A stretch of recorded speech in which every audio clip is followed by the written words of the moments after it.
band on the face of the planet that has that relationship.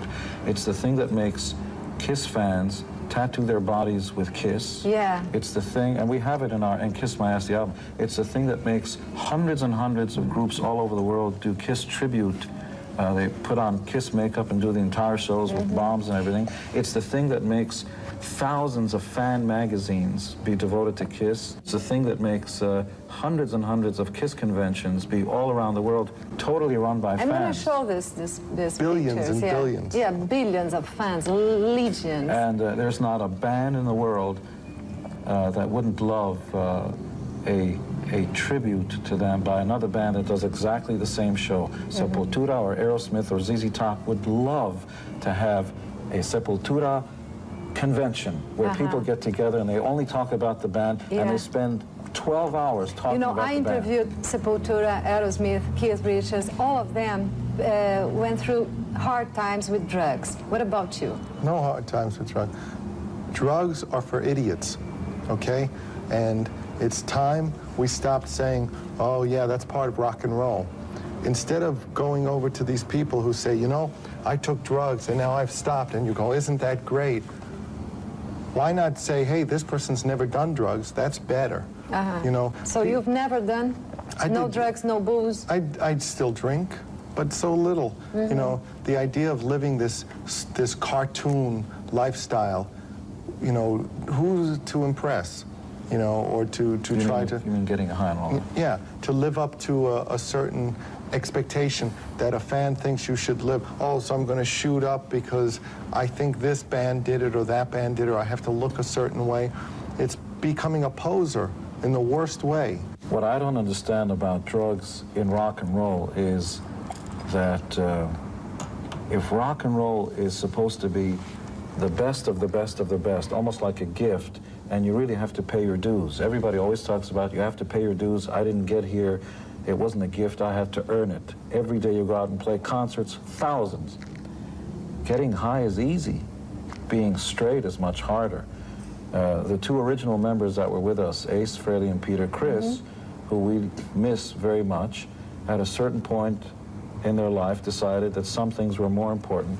So we decided to separate ourselves from that. And they both now do interviews, and we miss them. We're not saying that because we have to or because we're television. We miss them because they're always going to be a part of our family. And when Ace and Peter look back on their life now, they both realize that they made very bad mistakes. During the 80s, you said that you had a bad moment and you did bad music. Is it true? I think it was a bad time for music in general. I think bands were worried too much about hit singles. Na, na, na, na, na, na, hey, hey, hey, hey, you know, whatever all those stupid melodies that radio liked. In other words, men in suits and ties liked, because they were the ones, oh, that's a nice melody, let's put that on radio. And MTV.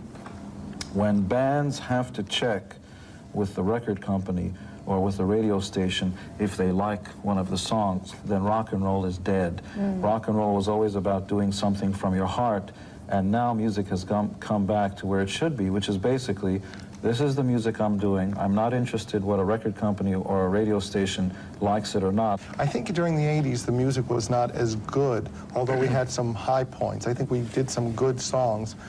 I think perhaps Gene's reaction is more because I think his stuff at that point was at a low, at an all-time low. And perhaps because he was doing so many other things. Maybe because he didn't think the band was making the right kind of music. But I think we did some good stuff. And we always tried to do great stuff. Sex, violence, do you have this kind of appeal that you want to show? I don't think the violence is anything that we've ever pushed. And I don't really care if somebody thinks it's violent. You have to show me a picture of us either killing animals or punching somebody in the face. We don't do that. But that doesn't mean you can't be strong on stage. Just because somebody comes up and, you know, hits themselves on the chest and makes a really scary sound, that doesn't mean they're going to hit you. No, I don't believe in the violence thing. But sexual, yeah. Sexual, yes. Absolutely. Well, the music, sure. I mean, the root of most of the music is either... You see? Sexual, sure. But the root of rock and roll is either about life in general or it's about sex. And there's nothing wrong with it. That's why we're all here. If it wasn't for sex, there wouldn't be a human race. And to not celebrate something that's that powerful and that enjoyable, it's the most primal, instinctive, reaction to seeing somebody of the opposite sex or somebody you find attractive, so sure. And after 20 years of being together on the road, do you think you are still modern and very young and for rock and roll? I don't think you can fake that. I think the only thing you can do is be yourself. And if what you're doing is true to your heart, then people will react to it and say it's here and it's now. And if you're going through the motions, if there's a punk movement and all of a sudden there's gee, I didn't know that Kiss wears earrings through their noses, then you're doing the fake thing. If you're comfortable in what you're doing, you can don't still... feel like putting something. I don't have a tattoo on my body. It never appealed to me. Paul has always had this one tattoo before people were wearing tattoos. I see. But he could have, all of a sudden people are wearing more tattoos. Let's Maybe cover I should our have arms it. with those people. That's fake. That's style. We've always been out of style. We've never been in style. When we put on makeup in the first place, people said, nah, that's never going to work. Are you crazy? And then when we decided to take the makeup off, the same people said, nah, that's never going to work. You're going to take the makeup off? Are you crazy? And we evolve at our own pace, having nothing to do with fashion, and it doesn't matter. Modern, if modern means continually being the now thing or the hip thing, it means catering to trends and fads. We go this way, and when people are ready, they come to us because we're not going over here. No. How long can a superstar, rock superstar, last? That's a very good question, and We'll we're let going you to know. find out. We'll tell you. Oh, really? Are you afraid of aging? We've No. aged. We've how grown can we older. be afraid of aging? We're 20 years older than we were, and there's no fear. I'll still kick anyone's ass. How rich you are?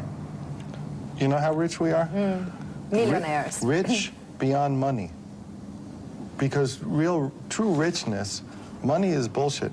Once you have enough money to stop worrying about money, then you must think, am I really rich? Because rich comes from satisfaction, from having the things that make you happy, and from succeeding when other people think that you will fail. That's what makes you rich. Money gives you the opportunity to look at yourself and to try to achieve real richness. Okay, so, Kiss, thank you very much for this interview. You'll be there, I'll be there. Our audience will be there. Yeah, I tell you a fortune. Oh, please do. You're going to get into a lot of trouble. With you? Thank you. Kiss, thank you very much.